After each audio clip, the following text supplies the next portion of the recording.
शांति। आज बाबा के 23 तारीख के महावाक्य हैं। बाबा ने कहा, मीठे बच्चे, हर बात में योग बल से काम लो। बाप से कुछ भी पूछने की बात नहीं। तुम ईश्वरीय संतान हो, इसीलिए कोई भी आसुरी काम ना करो। प्रश्न है, तुम्हारे इस योग बल की करामात क्या है? तुम्हारे इस योग बल की, बाबा ने कहा, करामात क्या है? उत्तर है, यही योग बल है जिससे तुम्हारी सब कर्म इंद्रियां वश हो जाती हैं। योग बल के सिवाय तुम पावन बन नहीं सकते। योग भी बाबा ने कहा एक बल है, जब तक वो बल नहीं आएगा तब तक बाबा ने कहा पावन बन नहीं सकते। योग बल से ही पुरानी सृष्टि पावन बनती है। इसीलिए पावन बनने के लिए व भोजन को शुद्ध बनाने के लिए ज्ञान की यात्रा में रहो। युक्ति से बाबा ने कहा चलो, नम्रता से क्या करो? व्यवहार करो। आज धारणा के लिए मुख्य सार है। फर्स्ट पॉइंट, जैसे बाबा बच्चों की सेवा करते, कोई अहंकार नहीं, ऐसे फॉलो करना है। बाप की श्रीमत पर चलकर विश्व की बादशाही बाबा ने कहा लेनी है, रिफ्यूज नहीं करनी है। अपनी बादशाही को बाबा ने कहा क्या है? रिफ्यूज नहीं करना है, नहीं तो वापस बाबा के वहीं पुरानी दुनिया में चले जाएंगे।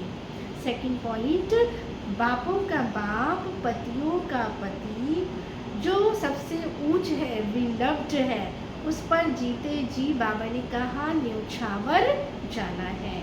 ज्ञान चिता पर बैठना है। कभी भूले चुके भी बाप को उल्टा काम नहीं करना है। बाबा ने कहा बाप को क्या है? भूले चुके भी नहीं भूलना है। अगर भूल गए तो बाबा कहते हैं हमसे कोई ना कोई फिर क्या होगा? उल्टा काम हो जाएगा। तो बाबा ने कहा कोई उल्टा काम नहीं करना। वरदान है, खुशियों के अखुट खजाने से भरपूर सदा बेफिक्र बादशाह भव। बाबा ने कहा खुशियों के सागर द्वारा रोज खुशी का खजाना मिलता है। इसीलिए किसी भी परिस्थिति में बाबा ने कहा हमारी खुशी गायब नहीं हो सकती। किसी बात का फिक्र हो नहीं सकता। ऐसे नहीं, प्रॉपर्टी का क्या होगा, परिवार का क्या होगा? परिवर्तन ही होगा ना। चाहे प्रॉपर्टी है, चाहे परिवार है, कोई भी चीज़ है, व्यक्ति है, वैभव है, वस्तु है, बाबा ने कहा वो क्या होगा? परिवर्तन ही होगा ना। पुरानी दुनिया में कितना भी श्रेष्ठ हो, लेकिन सब पुराना ही है।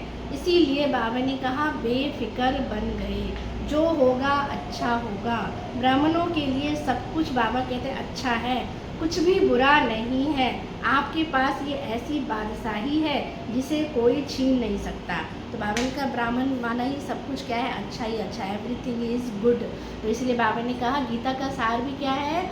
जो हो गया वो भी अच्छा, जो हो रहा है वो क्या है? बहुत अच्छा, और जो होने वाला है वो और भी अच्छा है। तो इसीलिए बाबा ने कहा कोई चीज़ की फ़िक्र करनी ही नहीं है। जो सब फिक्र है वो फ़िक्र किसको दे देनी है? बाप को देकर। बाबा कहते हैं खुद कैसे रहना है, हर परिस्थिति में खुश रहना है, अपनी खुशी को कभी भी गायब होने नहीं देना है। स्लोगन है, इस संसार को एक अलौकिक खेल और परिस्थितियों को खिलौना मानकर चलो तो कभी भी बाबा ने कहा निराश नहीं होंगे। अच्छा, ओम